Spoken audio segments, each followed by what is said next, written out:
Moby Dick Chapter 66. The Shark Massacre. When in the southern fishery, a captured sperm whale, after long and weary toil, is brought alongside late at night, it is not, as a general thing at least, customary to proceed at once to the business of cutting him in. For that business is an exceedingly laborious one, is not very soon completed, and requires all hands to set about it. Therefore, the common usage is to take in all sail, lash the helm a lee, and then send everyone below to his hammock till daylight, with the reservation that, until that time, anchor watches shall be kept. That is, 2 and 2 for an hour, each couple. The crew in rotation shall mount the deck to see that all goes well.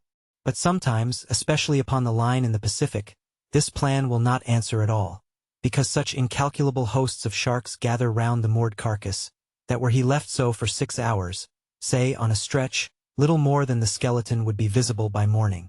In most other parts of the ocean, however, where these fish do not so largely abound, their wondrous voracity can be at times considerably diminished, by vigorously stirring them up with sharp whaling spades, a procedure notwithstanding, which, in some instances, only seems to tickle them into still greater activity. But it was not thus in the present case with the Pequod's sharks, though, to be sure, any man unaccustomed to such sights, to have looked over her side that night, would have almost thought the whole round sea was one huge cheese, and those sharks the maggots in it. Nevertheless, upon Stubb setting the anchor watch after his supper was concluded, and when, accordingly, Queequeg and a forecastle seaman came on deck, no small excitement was created among the sharks. For immediately suspending the cutting stages over the side, and lowering 3 lanterns, so that they cast long gleams of light over the turbid sea, these 2 mariners, darting their long whaling spades, kept up an incessant murdering of the sharks, by striking the keen steel deep into their skulls, seemingly their only vital part.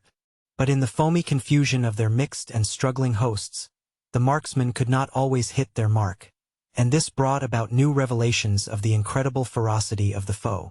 They viciously snapped, not only at each other's disembowelments, but like flexible bows, bent round and bit their own, till those entrails seemed swallowed over and over again by the same mouth, to be oppositely voided by the gaping wound.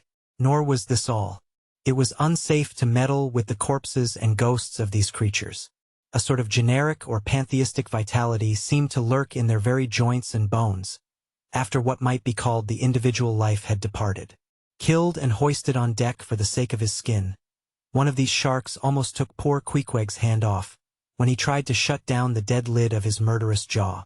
The whaling spade used for cutting in is made of the very best steel, is about the bigness of a man's spread hand, and in general shape corresponds to the garden implement after which it is named, only its sides are perfectly flat and its upper end considerably narrower than the lower. This weapon is always kept as sharp as possible, and when being used is occasionally honed, just like a razor.